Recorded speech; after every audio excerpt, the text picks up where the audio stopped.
अहिल्यानगर जिल्ह्यात उन्हाचा तडाखा पिकांना देखील बसलाय। डाळिंब बागांचं संरक्षण करण्यासाठी शेतकरी विविध उपाययोजना करतायत। उन्हाच्या झळांपासून फळांचं नुकसान टाळण्यासाठी डाळिंब बागांवर पांढऱ्या कापडाचं आच्छादन घातण्यात आलंय। या आच्छादनामुळे थेट सूर्यकिरणांपासून संरक्षण मिळून फळांची गुणवत्ता टिकून राहण्यास मदत होऊ शकते।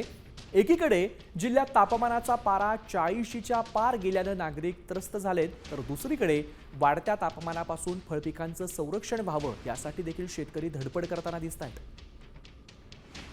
यात सगळ्या परिस्थितीचा आढावा घेतलाय आमचे प्रतिनिधी सचिन बनसोडे यांनी। अहिल्यानगर जिल्ह्यामध्ये तापमानाचा पारा 40शी पार गेलेला आहे आणि त्यामुळेच सर्वसामान्य नागरिकांना दुपारच्या वेळी बाहेर पडणं देखील मुश्किल झालेलं आहे। बळीराजा देखील आपली फळ पिकं वाचवण्यासाठी धडपड करताना बघायला मिळतोय।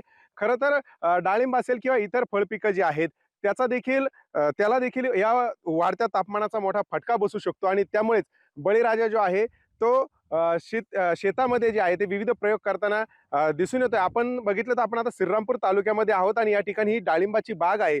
खरं तर या डाळिंबाचं उन्हापासून संरक्षण व्हावं यासाठी पूर्ण पांढरा कपडा जो आहे तो पूर्ण बागेला या ठिकाणी शेतकऱ्याने आच्छादलेला आपल्याला बघायला मिळतो। उन्हाच्या तीव्रतेमुळे जे आहे ते या डाळिंब पिकाला डाग पडणं असेल किंवा त्याचं गुणवत्ता घटणं असेल, यासोबतच त्याची कीटक पडण्याची देखील त्याला शक्यता असते। त्यामुळे अशा पद्धतीने पूर्ण हे फळबागा जे आहेत ते यांना पांढऱ्या आच्छादनाने झाकण्याचं काम आता बळीराजा करताना बघायला मिळतंय। सचिन बनसोडे, साम टीव्ही न्यूज, श्रीरामपूर, अहिल्यानगर।